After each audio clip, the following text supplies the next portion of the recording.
Well, it's Christmas time, or it's starting to be Christmas time anyway, and I have to warn you, we are going to talk about gifts this morning, and I know some of you, that's not a great subject if you're like halfway through your Christmas list, or you're wondering how, when January comes around, you'll pay for your Christmas list. But here's the thing I want to tell you this morning. We're going to talk about gifts, but not the part that you're worried about, right? Because truthfully, all of us like receiving gifts and giving gifts. We just don't like the paying for of the gifts and the reciprocating gifts and those, like when someone gives you a gift and you're like, oh crap, I didn't get anything for them. But all of those things we're not talking about. We're just talking about giving gifts that you don't pay for. Sort of like being a congressman or the president. That's what we're talking about. Josiah told me that was too political to say. I disagree. It's the only example I can think of imagine you could just give gifts and it wasn't really your money. And kind of like this morning, if you came past this is the great big book of Christmas series. We had a great big table of cookies out there for a reason. We're not just that hungry. If you're wondering if it's your first time or you haven't heard about this, we're going to basically, Jen Burr thought of the idea of let's kind of welcome and meet our neighbors in the North York area in our first Christmas time here in North York Borough with a box of cookies. What it has turned into is basically, I believe we're going to carpet bomb North York with cookies. So that's awesome. Thank you very much. But it's like that. It's like she and others are going to take these boxes that say Merry Christmas from Action Church filled with your delicious cookies that you gave us and just say, hey, we're glad to meet you. We're new in the neighborhood. Merry Christmas from Action Church. So that idea. So think of that like getting gifts, giving gifts, not the worry of Christmas shopping, not the worry of reciprocity of gifts. That sounds cool. Or none of that. Just giving and getting. Because, and here's why I say that, because as Christians, this really should be the very best time of the year because we have the very best gift. Now, I know sometimes Christians get a little cranky around this time of year and start yelling at Starbucks mugs and stuff like that. I know. And can I just give you this morning? I'll tell you this free of charge. Let's sort of stop apologizing for what other Christians do or feeling bad about it. Let's just say these words with me. There's one in every family. See how freeing that is? Seriously, if I went to your family reunion, there would be one, right? That one person, and you love him still, and you would go, yes, that's drunk Uncle Harold, and we love him. And if you go, I don't think there's anybody like that in my family, you're the one probably, and that's why you don't know that. But I would say, yes, there is people like that. There's lots of people like that in my family. But let's just say that when Christians do sort of grumpy, weird stuff around Christmas and go, they're taking the credit, just say there's one in every family and we love them, okay? So let's get past that. But generally speaking, it's a great time to be a Christian because we have the very best gift of all. In fact, Isaiah, I want to read this. We're going to talk about this a lot during this Christmas season. The original gift, the best gift of all. It says, for a child is born to us, and a son is given to us, and the government will rest on his shoulders, and he will be called Wonderful Counselor, Mighty God, Everlasting Father, Prince of Peace. And his government and its peace will never end. And he'll rule with fairness and justice from the throne of his ancestor David for all eternity. And the passionate commitment of the Lord of Heaven's armies will make this happen. And that's about Jesus. Now, here's the thing this morning. I understand if you go, I'm not sure, Don, that Jesus is the best. I get that. I kind of want an iPad Pro. It would be a better gift. I understand that. But I just want to tell you this morning. If you feel that way, or you're not a Jesus person, or you don't believe Jesus existed, or you're certain that Jesus is not the best gift, I am so glad you're here, and I'm not mad at you, and I'm not going to argue with you, but I understand because there was a time I didn't have an iPod. Now, I'm not old enough, despite what people say around here, I didn't have records. I really didn't. Some of my older sisters had records. I don't think I ever bought a record in my life. I had cassette tapes, and cassette tapes were awesome because for some reason, the way we carried cassette tapes, remember those big, brown vinyl suitcases with all the slots in them? And, it was kind of cool to build your cassette collection because you're filling in the slots. And if you really had a lot of cassettes in the back of your rusted out 71 Cutlass Supreme, you had 2 layers. I mean, that was awesome. And then you could make mixtapes. So cassette tapes were awesome. And there was another thing you could do.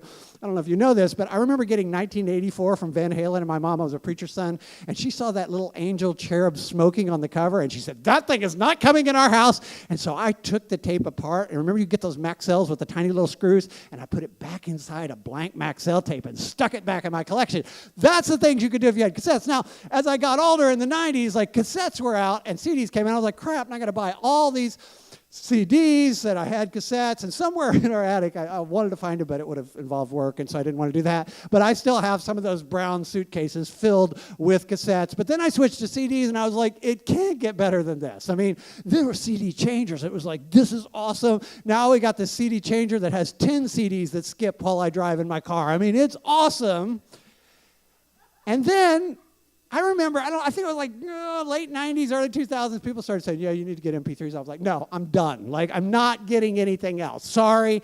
And I'll tell you the wisdom of Don Record. I was like, putting music on your computer, no one's going to do that.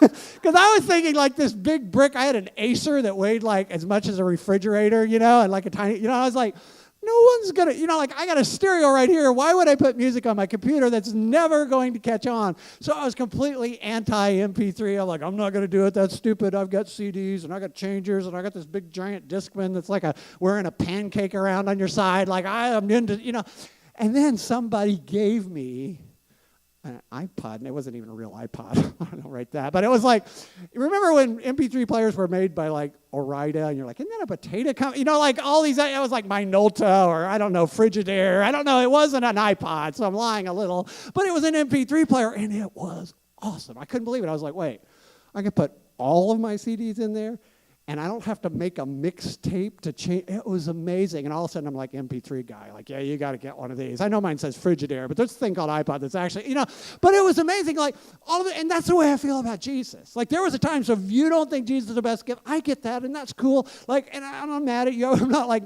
then I didn't go back and start yelling at people with CDs. Like, you idiot, get it. I was just like, yeah, I know. I didn't want to get this either, but it's pretty cool. And now we have iPods on our phones and 5-year-olds. That's just the way it works. But it's like, Jesus is like that. Like, you're not going to get it if you've not met Jesus. You're going to think and so I get that, and I'm not mad at you, and I'm not yelling. I'm not even going to try to convince you. I just want to kind of break this verse down this morning, because if you think about it, at least understand the claims that were made about this Jesus. Now, here's where another reason why, and let's just say it together, there's one in every family, there's one in every Christians are arguing about this part of the verse, I swear, like preacher types. I hate preacher types. But anyway, like there's an argument about whether this is wonderful, counselor or wonderful counselor, what he would be called. People are like, oh, no, it's wonderful. And I'm going to say this. If you're wonderful and a counselor, you're probably a wonderful counselor. So we're just going to call it wonderful counselor, okay? So Jesus is a wonderful counselor. I mean, we need that, right? Like, how many of you need counsel? I know I do. How many people have a friend that needs counsel because they come to you and they call you like, hey, what am I supposed to do? I don't know, Like, if I'm a preacher and they always ask me, I'm like, I'll tell you right up front, I wouldn't have done that, But like, it's so amazing because we all know people that need counsel. We need counsel, and not just any counsel. I mean, you can get counsel, like, you can just throw it out on Facebook and see what people post on your wall and do whatever they say. Oh, good luck with that. Enjoy prison. But like, you can do that, but we need some good freaking counsel, right? We got family situations and money situations, and we have spiritual questions, and this world's a freaking mess. And there's so many, we take so many drugs to kind of level our mood. There's nothing wrong with that, but it's not doing the job. We need a counselor, and Jesus is a wonderful counselor. Not just a counselor, he's mighty God. And I know you might kind of push back against that and go, I don't need a God. Oh, yeah, you do. I do. We all do. Wouldn't it be great if there was an actual authority, not just like an argument at the end of the tunnel, like not just, oh, he said, she said, or they said, and they said, or I'm this. There was someone who said, no, this is right, and it was actually right. That's what a mighty God is, and that's what Jesus is. Everlasting Father. Oh, my goodness, we need fathers. We need fathers in this world. In fact, if you want to trace sort of where the society is, we kind of break it down, economics or race or gender. No. Intact families change everything for people. And it's so hard to keep our families intact in the world we live in. And so many of us don't have fathers, or don't have good fathers, or don't have a father that's there, or we have a father, and we all have fathers that disappointed us because they're human like us. I have what I consider a great father, but he's disappointed me. He's not always right. I know I'm not. And this is an everlasting father. I mean, that'd be a great gift, wouldn't it? Like, just that part would be awesome if you go, how about an everlasting father who never lets you down, who you could depend on forever? And that's just one. How about Prince of Peace? Do you think we need peace right now? Oh, I do. Like, I can't even stand some. I don't say turn on the news. No one does that anymore. So I'm kind of lying when I say that. Like, I actually watched, I think, CNN and Fox for about 4 minutes this week because I was like, I want to find out what happened with that shooting Sam, and I couldn't take it. I could not take it. I was like, I'll watch like reruns of Swamp People before I watch this. I can't do it. But you can't help but just turn on your news feed or on your phone, and all of a sudden, just always it's just strife and killing and argument and hate, and you're like, we need peace. And Jesus is the Prince of Peace, and beyond that. It's not just peace. Sometimes we say, oh, we'll get peace. Like peace when your parents made peace in the back of the car and just sit, they threatened all of you and you had to just sit there and sulk in silence. Not that kind of peace. Fairness and justice peace. Not the kind of peace that reaches over the back seat and slaps everyone. That's my mom. Like, that did bring peace into the car. She could even slap into the back seat of a station. I don't think that's possible, but I remember it being like that. But anyway, fairness and justice. I mean, real fairness and justice. Can you imagine that? For everyone. That's the great thing about God. That's the great thing about Jesus. Imagine, like, we think fairness in our world is like, you oppress me and I'll come back and oppress you, and that's, no. Not you overpower me and you put me down. Someday, man, I'm coming back and I'm overpowering. No, that's not what Jesus is about. Jesus is about actual fairness and actual justice, where we live in shalom, where we live in harmony, where there isn't just this wave after wave of you screw me, I'll screw you back, you get me, I'll get you back, it's not that. That's not fairness and justice in the large sense. It might be in a sort of pendulum swinging back and forth, but Jesus promised fairness and justice. Here's an added bonus, and I don't know if this will get any traction, but I would kind of like this. If you notice, it says that he will rule, his government and his peace will never end. He'll rule with fairness and justice from the throne of his ancestor David forever. No more political campaigns. Wouldn't that be awesome? Can you imagine? Be like, sorry, Donald. Sorry, Hillary. Bye-bye. You can take that $2 billion and like buy us all, I don't know, Happy Meal. It would be awesome. I don't care what you do with it. But no political campaigns. None of that needed, because Jesus, a government of fairness, like a father, a true father that will never leave you, never forsake you, never treat you wrong, never disappoint you. And so my question this morning, I sort of think about that, is like, so why would anybody reject that gift? That's a pretty good gift, That's better than an iPod. And there's another question that's also sort of in my mind this morning as I just talked to you as we ramp up for the season, is sort of why do we feel so weird about offering it? It's not just that people might reject it. It's like we almost feel weird, and I even feel weird as a pastor sometimes going, hey, I honestly believe with all of my heart, every situation you're going to bring me, I'm going to go, you know what the answer is? Jesus. That's the gift, and it's worked in my life, and I believe that. But you feel sort of suspect when you say that. And I was thinking about why that, and then I was thinking about these cookies we're going to give out. I don't know that this is going to happen, but I can sort of imagine somebody rejecting the cookies. Not me. I would never reject the cookies. But think about it. It's possible. Like, there are reasons you would reject cookies. Like, and I know somebody's going to go, what if you have gluten allergies and diabetes and you're morbidly obese? And I know. We have a plan for that. We're just going to give them an empty box. That's going to be fine. So we're going to, no, not really. That'd be cruel. Oh, really? You have gluten? No, that's horrible. Why would I think that? No, but I can understand there are medical reasons why you would. I'm not talking about medical reasons, because there are no medical reasons not to accept Jesus. But someone might not accept these cookies, and I don't want to freak you out, Jen. Just like, oh crap, now I'm going to go out and nobody. No, but I mean, think somebody could, like somebody be like, no, and maybe it would be because they mistrust the cookies, right? No, let's be honest, like we made them and we know we're cool, but they don't know that. I mean, there'll be some fingernails in there, I was like, I helped make cookies last night, and honestly, there was a giant hair sticking out of one, so I ate that one. Okay, but I didn't tell Reagan, I split it with her. I said it was an ugly cookie, but it actually had a big hair sticking out. I'm just saying, it was mine. So anyway, so it's possible they would mistrust the cookie, especially now that I've told you that. No, but I remember, I grew up, I was a pastor's son, and we always had potlucks at our old Baptist church, and one of the skill sets that you had to learn was, as a pastor's kid, is to go around before the potluck started, and you always did this thing, because everybody would put their name on the bottom of the dish. Oh, yeah. And then you could kind of scope out what was safe territory, and, I've been to their house saying, no way I'm eating that, these are things preachers you have to. I'm just saying, because you eat at every one of those. You build up a tolerance after a while, but it's still important. So I don't know, maybe someone would go, well, I don't know, maybe, but possibly. But there's also other reasons that people might reject the cookies. And I don't know if they will, but maybe they might think there's some sort of strings attached, right? Oh, after you hand me this box of cookies. Don't you hate when people do that at your door? I had somebody the other day go, hey, I have free bowling passes. And I was like, thank you. That's really nice. And they go, they're $10. After I had it in my hand, I was like, oh. So I go, wait here, and I'm Michelle's gone. I'm rifling through the house for money because I never have cash. And so I'm going busting open piggy banks and I don't know, tossing the safe. I don't really have that. It's just looking for money in our house. And finally I go back to the door and I have a 20, and she goes, we don't have change. I guess you'll want 2 of those. I was like, no, I didn't even want 1 of them. And then, so they might think it was that. And thankfully, Michelle pulled up and just peeled off. And she's got the money. That's what I'm saying. But, it was funny because it was I wanted to reject it and throw them out into the yard. And maybe someone would think, oh, church is going to want money.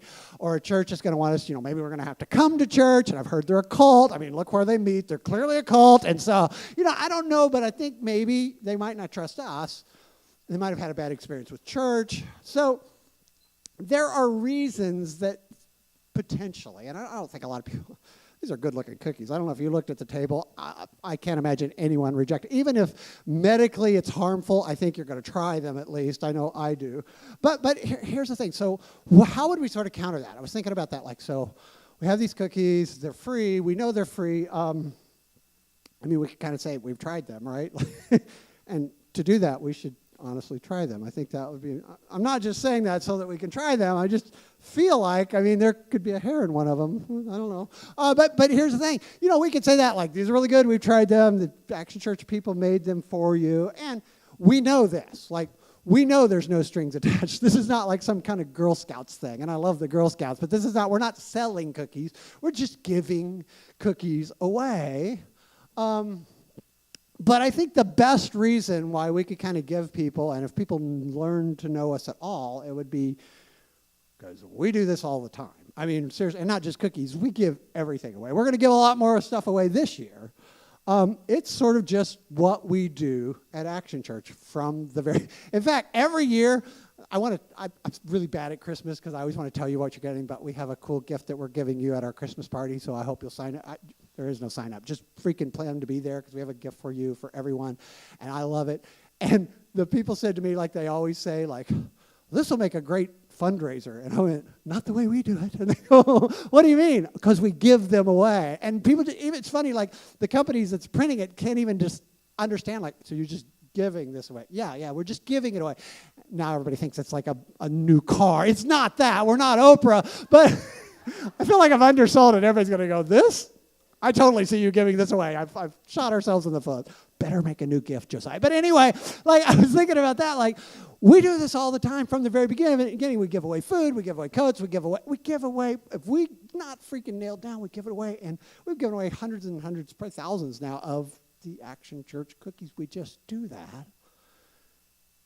And so if you got to know Action Church, and that's what we're trying to do. We really are just trying to meet our neighbors and let them know, hey, we're here, and this is what we do every day. We give things. But here's one reason I think that it still feels sort of weird giving Jesus away and even giving free cookies away. Now, I probably should have put this in the resume series, but there was only 5 weeks, so I didn't have time to tell you all the jobs I had. But I love, by the way, do you not think that Matt and Jerry and Dave did such a good job? It was so cool. I sat out there last week and just listened. I was like, I like coming to this church. It was awesome. Without me speaking, I really enjoyed it, although I'm not taking my shirt off for you here this week. Here's my gift to you. I keep my gut sucked in the entire sermon. Trust me, I don't even breathe while I do this. But I'm not taking my shirt off, Dave. That's your deal. But anyway, I was just thinking, there was a time that I just remembered this week. I worked at a vacuum cleaning sales place for part of a week. Now, I was in between jobs, and I had still not given up on being a salesman, and I walked in, and they hired me on the spot, which should have been a bad sign. Kind of like, if they'll accept you that quickly without checking any references, you know it's not a legit place. But here's the thing. It really was a legit place. I won't tell you anybody the brand, because you probably own one, but it was a brand that is still a well-known brand today, and it was a quality product. It really is. Years later, my mom bought one from someone else. I'm still angry at her. You wouldn't buy one from me. She's like, I know, I don't trust you, but I bought. Anyway, so I went to work for this place, and here's sort of how the thing went. And I don't know that this is company-wide. I really don't. I'm not joking. I don't think this might have just been this branch.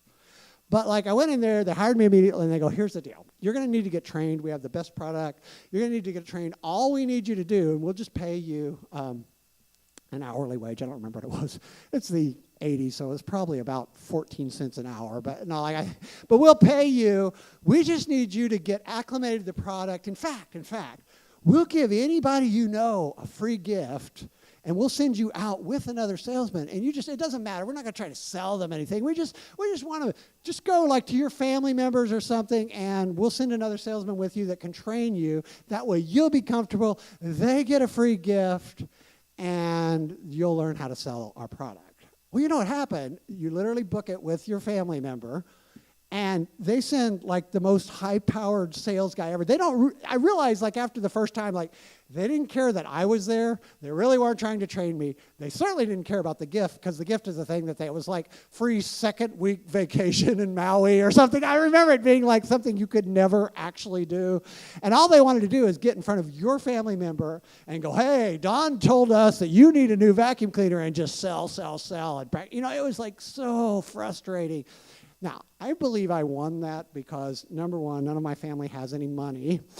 And number two, I'm a horrible salesman. So they really didn't gain anything out of it. But I realized, this is such a scam. They don't care about me. They don't care about my family. They don't even care really about vacuum cleaners. They just want to get in there and make someone take their product and make money. And I was I feel that a lot of us get that feeling about church, I've had that feeling about church. And in fact, I'll tell you this morning, not that we're perfect. In fact, we're the worst church. Look how we decorate. I mean, we love it. But it's I understand, if you walked in and saw Darth Vader and that weird drug-addled snowman we have now, that Josiah texted me and said, can we get it? And I said, I feel like it'd be sinful not to get that. It would be bad stewardship not to get that. That's awesome. But anyway, I realize, not that we're the best church or even a good church, but I'm just saying, we created Action Church so that you could have a place to bring your friends, so they're not going to get that hard sell. And they're not going to be made fun of or made to feel, because we care about people, and we actually want them to meet Jesus. And so that's what I kind of want to leave you with today, and just set up this series. This is true. This amazing thing that the prophet Isaiah said about Jesus, that a son was given to us and that the government would rest. I found that to be true in my life. I know I didn't believe in MP3s either, but once I got an iPod, I was oh, that's it. And I found the same thing about Jesus. And you go, well, I look around the world and that's not happening. No, it's not. But it's happening in my heart and my life and my friend's heart and my friend's life. And in Action Church, little by little, you're seeing that happen here. And the truth is that God does that all the time. This whole idea of this book, and yes, this is a Bible. I don't generally bring one. This is horrible. I realized I wanted to bring my Bible, and it is a very big book. This is actually from 1989. Michelle got this for me in November. And it is falling apart, and it's filled with all sorts of notes and things I've stuck in here over the years and underlines, and it looks like some sort of, I don't know, I would probably be on a watch list if someone read in here some of the notes because they look like bomb making or something. I don't know. It's weird. The stuff you write down you can't remember. And there's really bad sermon notes in here, and they're mine, not someone else's. And I'm looking through this, but I'm really what this is. And I wanted to bring a real book because I always just kind of punch it up on the iPad and you go, oh, well, that could come from a new. this is basically just a big book of Christmas. I mean, if you think about it, like this thing, like we give stuff away all the time. So for us to go out and give away cookies is no big deal. People don't know that. They go, what's the angle? What's the strings? Well, if you knew us, you would understand that's what we do all the time. And the truth is this idea that God is sending his son to save us, and that he wants this beautiful thing that we talked about, like he wants us to have a counselor and a father, and he wants us to have peace, and he wants us to have justice and fairness. In fact, he's going to prepare this world, and someday he's going to come back and sort of knock down the trailer park and build a new one on top of it. It starts in the front. I mean, this is nothing but, in fact, we had the Genesis series a few months ago. In Genesis 3, when God is sort of yelling at the devil or at the serpent, he says, from now on, you and the woman will be enemies, and as will your offspring and hers, and you will strike its heel, and he will crush your head. He's already talking about a coming Jesus in the 3rd chapter of Genesis. In the very beginning, you go over just a few more pages, and he comes to a guy named Abraham, and he says, oh, by the way, I want you to follow me. I want you to leave everything you have, and I want you to go to a place you don't know, and we're going to start a new nation. I know you don't have any kids, but someday the whole world is going to be blessed by your offspring.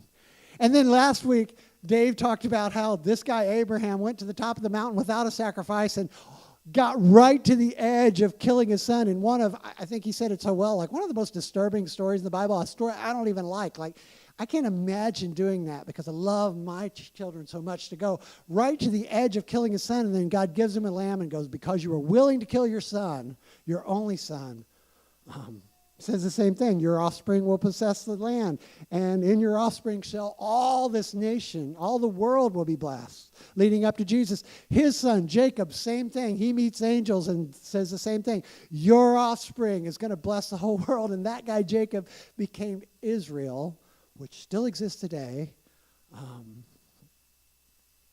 And out of Israel came Jesus. Now, we haven't even got out of the first few chapters of Genesis. We're not even out of Genesis.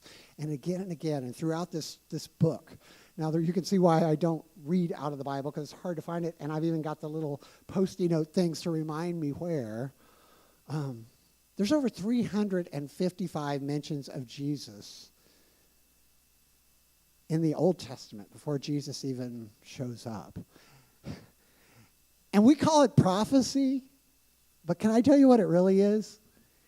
It's a God who can't wait to give the gift to his kids. It's kind of like, I remember a few years ago, I bought Michelle, my wife, one of those big stand mixers that was kind of all the rage. And I knew nothing about stand mixers, but I knew when she went past it, she looked at it like I look at like a BMW 5 Series. She's like, hey, yeah. You know, I was like, she had lust in her eyes when she went past stand mixers. That was weird. But so finally, like, I bought one for her birthday, like months ahead.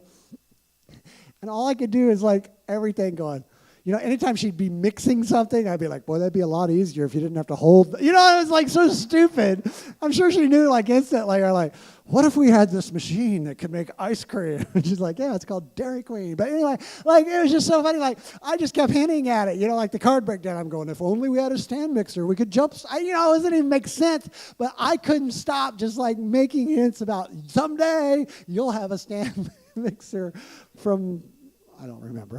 I was like, but anyway, it was like so amazing. And that's what God does. And that's what we're going to talk about over the next 2 weeks is God lays out like this child's going to be born of a virgin. Even in Genesis 3, where he talks to Eve and the serpent, he said, your offspring to Satan. And he says to Eve, the offspring of a woman. He didn't even say offspring of a woman or man. He's already talking about, I got something great for you that's going to fix all this from a virgin. I mean, it's just amazing to think. And it's just the idea that God does this all of the time. All the time. It's throughout Scripture. This is not, and I know why you feel like that, and I know why most people feel like that, like, oh, it's Christmas, now we get to talk about sweet little baby Jesus. I like that part. I like those Christmas carols. Weren't they great? Like, I forget how awesome the words to those songs are. Like, all oppression shall end, and a slave is our brother, and you'll go, yes, that's what we need to hear. Well, that's a very old song because it's been there all along. And it's nothing new. And it's scattered throughout. And that's what we need to remember. It's not like, oh, I've got 1,000 rules for you, but once a year I'm going to be nice. No. I want the guys to come back up. And they got one more song, and it's a perfect song, I think, for us. Go Tell It on the Mountain. But I want to challenge you this year. A couple things.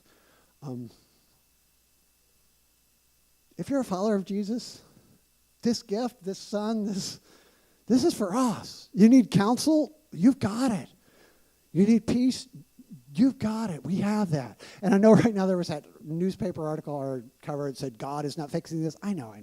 Whenever, we see violence or we see stuff and people go, where's your God now? He's not fixing it. Of course he's not.